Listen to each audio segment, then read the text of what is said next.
Oh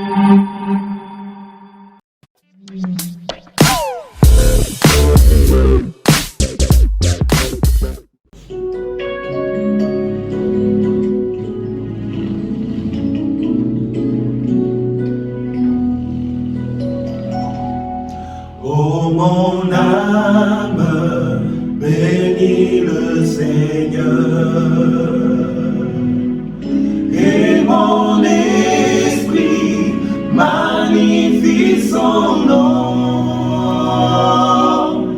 car la mort n'a pas pu le retenir, même dans le tombeau.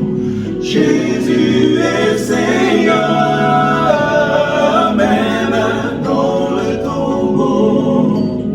Jésus est Seigneur.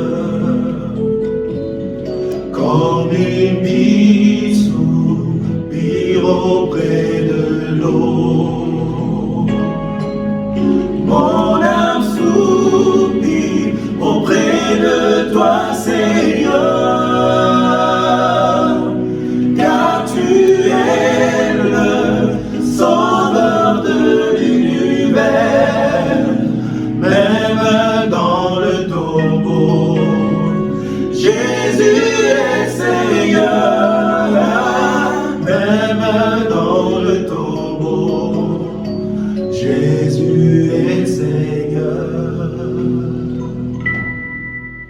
Tu es plus grand que ce que l'on dit. Tu es plus grand que ce que l'on dit. Tu es plus grand que ce que l'on chante. Tu es plus grand que ce que l'on dit. Tu es excellent, oh merveilleux. Tu es plus grand que ce que l'on dit. Tu es excellent, oh merveilleux. Tu es plus grand que ce que l'on dit.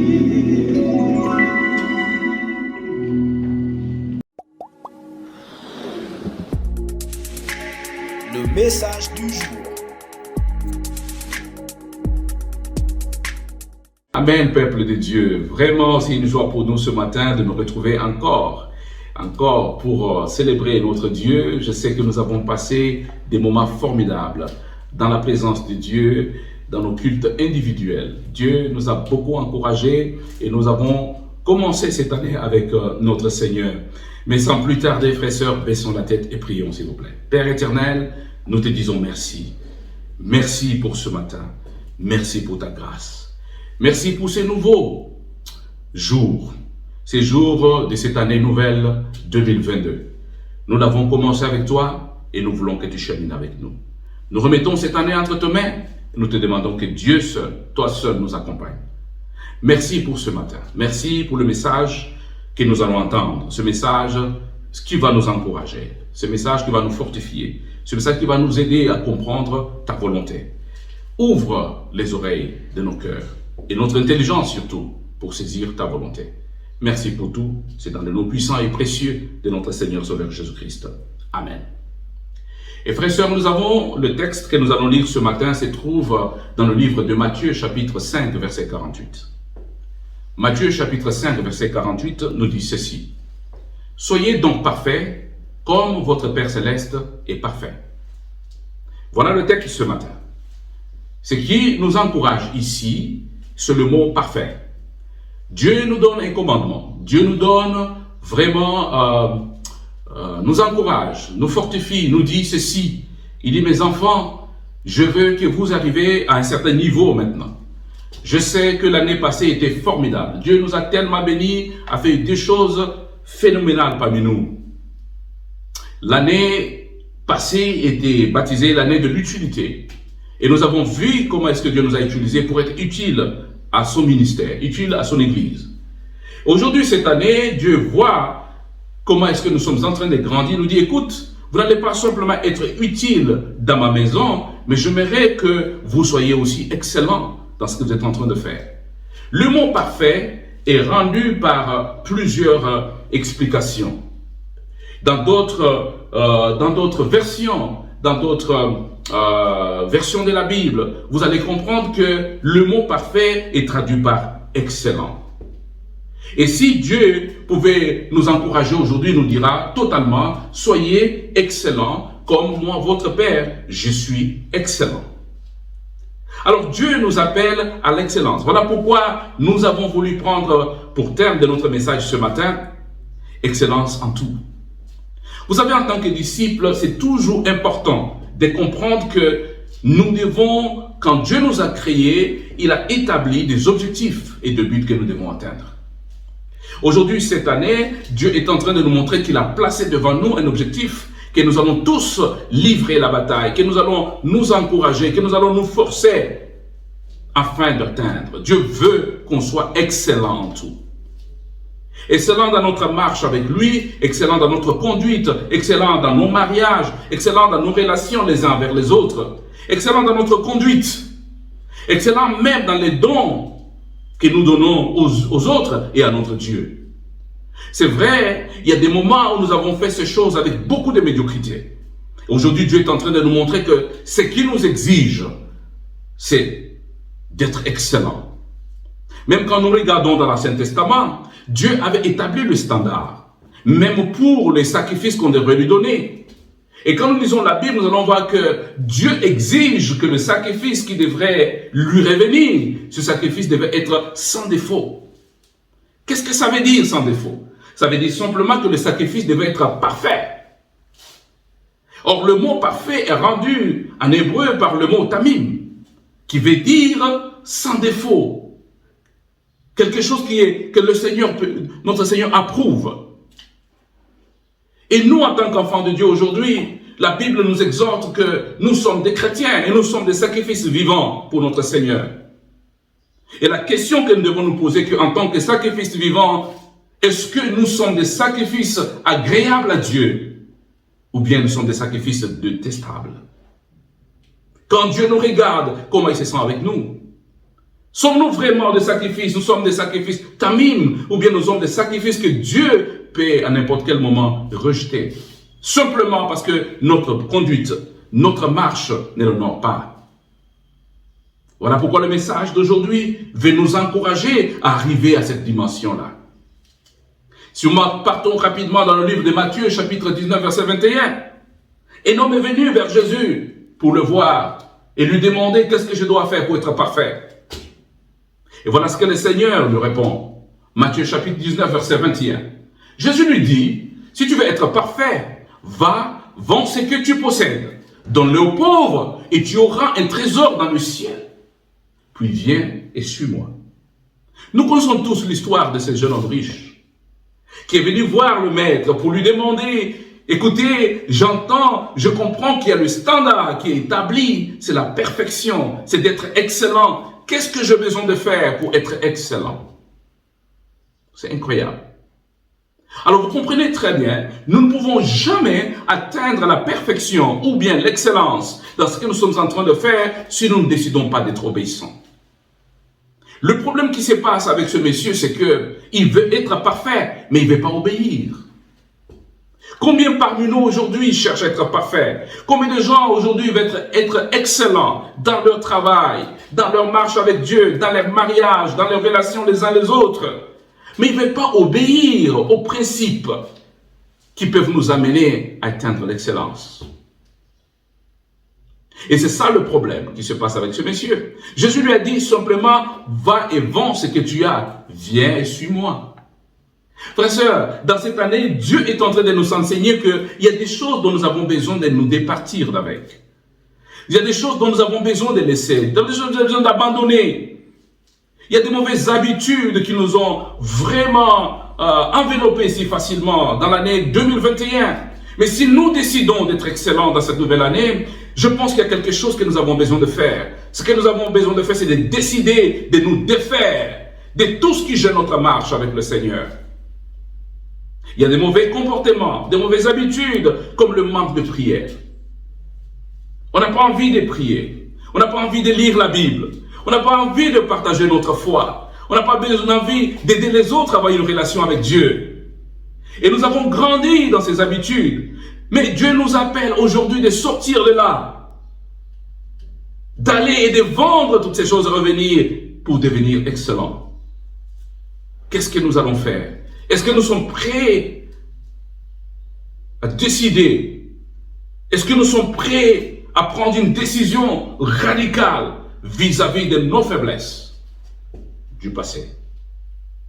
Vous savez, il y a une chose que beaucoup de personnes peuvent demeurer dans le passé. Mais Dieu ne veut pas qu'on demeure dans le passé. Dieu veut qu'on envisage le futur. Le passé est là pour nous donner des leçons. Mais nous ne pouvons pas rester chaque fois à regarder le passé, nous flageller par rapport à notre passé. C'est vrai, si l'année 2021 n'était pas formidable pour quelques-uns parmi nous, je pense qu'il est le moment maintenant d'envisager 2022 avec beaucoup d'excellence maintenant. Qu'est-ce que je vais faire pour être excellent? Je dois prendre une décision moi-même, de changer ma vie, de changer mon comportement, de faire des choses qui honorent le Seigneur, de faire en sorte que tout ce que je fais ne contredise pas la parole de mon Seigneur, lui qui m'a appelé, lui qui a dit ceci, que soyez parfaits comme moi, votre Père qui vous a appelé, suis parfait. À nous de décider, frères et sœurs, qu'est-ce que nous allons faire? Est-ce que nous décidons vraiment de changer? Nous avons vu l'attitude, il y a deux attitudes à prendre ici. Ou soit nous acceptons de changer, ou nous prenons l'attitude du jeune homme riche qui est parti et qui n'a pas voulu revenir. Parce qu'il a pensé ou il a cru que ce que le Seigneur lui demandait était impossible. Alors frères et sœurs, c'est important de changer. C'est important de devenir mature.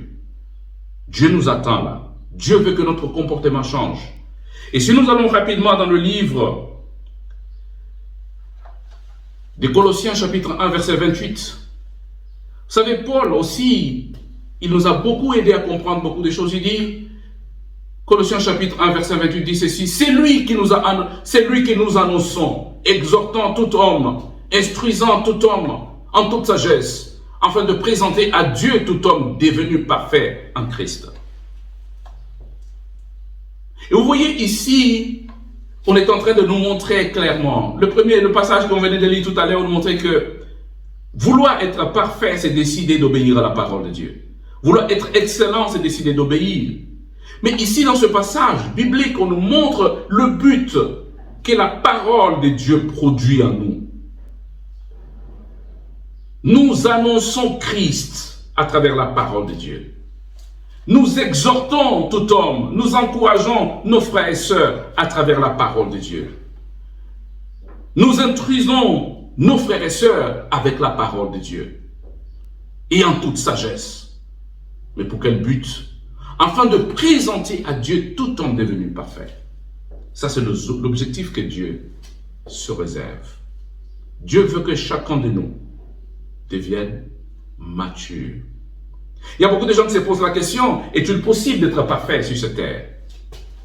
Mais ce mot parfait qui est rendu par le terme grec, teleios, veut dire simplement que nous devons être des personnes matures. Nous devons être des personnes bien faites, des personnes complètes, les personnes qui sont en train de voir le grandissement spirituel dans leur vie. Frères et sœurs, c'est toujours une tristesse de voir que depuis que nous sommes devenus chrétiens, nous ne sommes pas en train de grandir selon les normes, selon le standard de notre Dieu. Nous avons encore les habitudes de bébé. Nous avons encore les comportements de bébé. Et pourtant, notre Dieu nous attendait plus loin que cela. Dieu veut nous voir vraiment matures spirituellement. Et qu'est-ce qui nous rend matures? C'est la parole de Dieu que nous annonçons. Et 2022, c'est là que Dieu nous attend, frères et sœurs. Nous devons arriver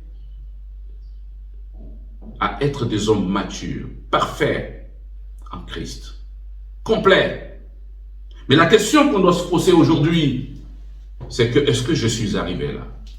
Quand nous regardons notre âge spirituel, quand nous regardons les nombres d'années que nous avons dans le Seigneur, est-ce que nous pouvons dire que nous sommes déjà arrivés? Qu'est-ce qui retarde notre maturité spirituelle?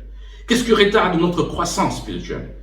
Pourquoi nous ne sommes pas arrivés à devenir des hommes complets, des hommes matures, des hommes qui sont en train de faire des choses comme Dieu veut? Vous savez, frères et sœurs, il y a un problème qui mine aujourd'hui les chrétiens. Les chrétiens qui font des choses parce qu'on leur demande de faire. Les gens, les chrétiens qui font des choses aux beaux yeux de leurs frères et sœurs ou bien leurs pasteurs. Alors, je vis ma vie chrétienne parce que les gens me regardent. Mais ce n'est pas la maturité, ça. La maturité, c'est de comprendre que je dois vivre ma vie chrétienne parce que Dieu m'a appelé. Je vis cette vie chrétienne par reconnaissance à celui qui a, vis-à-vis de celui qui a pris ma place à la croix. Il s'est sacrifié pour moi. Il a donné sa vie pour moi. Et en retour, qu'est-ce que je lui donne?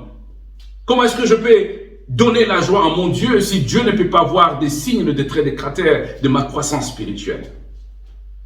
C'est de ça que la Bible est en train de nous parler maintenant, que nous devons être des hommes parfaits. Ça, c'est le défi que Dieu nous lance dans cette année que nous commençons. Nous devons être excellents en tout. Regardez la manière dont nous marchons aujourd'hui. À quel niveau nous sommes avec l'excellence? Regarde nos moments de prière. Est-ce que nous avons des moments de prière excellents? Est-ce que nous avons des moments de méditation biblique excellents? Est-ce que nous avons des moments d'évangélisation excellents?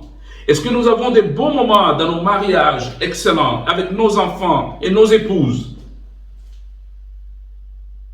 Est-ce que nous avons de l'excellence dans notre engagement vis-à-vis de Dieu? C'est là que Dieu nous attend. Soyons des chrétiens engagés pour la cause de Dieu. La mission est grande. Nous devons aller partout, prêcher la bonne nouvelle et sauver les âmes. Et nous devons être des disciples vendus à Christ, avec une décision de sauver les âmes pour le Seigneur. Frères et sœurs, il est l'heure de comprendre que notre engagement vis-à-vis de Dieu doit vraiment être à la hauteur de l'excellence que le Seigneur nous demande. Je prie que Dieu nous change. Je prie que Dieu nous transforme.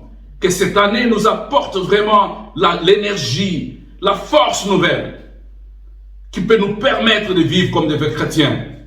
J'encourage mes frères et sœurs qui me suivent maintenant. Que Dieu nous fortifie et nous encourage. Je continue de prier pour ceux qui sont malades. Que Dieu nous accorde la bonne santé. Pour que cette année soit une année formidable. Une année de victoire. Une année d'excellence. Et je prie également pour que notre engagement soit à la hauteur des attentes de notre Dieu. Il faut qu'on se réveille. Il faut qu'on se lève. Il faut qu'on prêche la parole de Dieu. Qu'on sauve les âmes. Et nous avons baptisé cette année dans notre église l'année de l'excellence. Et nous voulons voir des ministères de Marie excellents. Nous voulons voir des ministères des étudiants excellents. Nous voulons voir le ministère des adolescents excellents. Et nous voulons voir le ministère des célibataires excellents. Et des mariés excellents. Et même les ministères de femmes excellents. Il faut que le Seigneur nous encourage et nous fortifie. Merci de m'avoir suivi. C'est tout ce que j'avais à nous encourager avec. Je vais vous souhaiter vraiment une bonne année. Une année de grâce, une année de bonté, de paix et une année d'excellence en tout. Que Dieu bénisse son Église. Je vous aime beaucoup.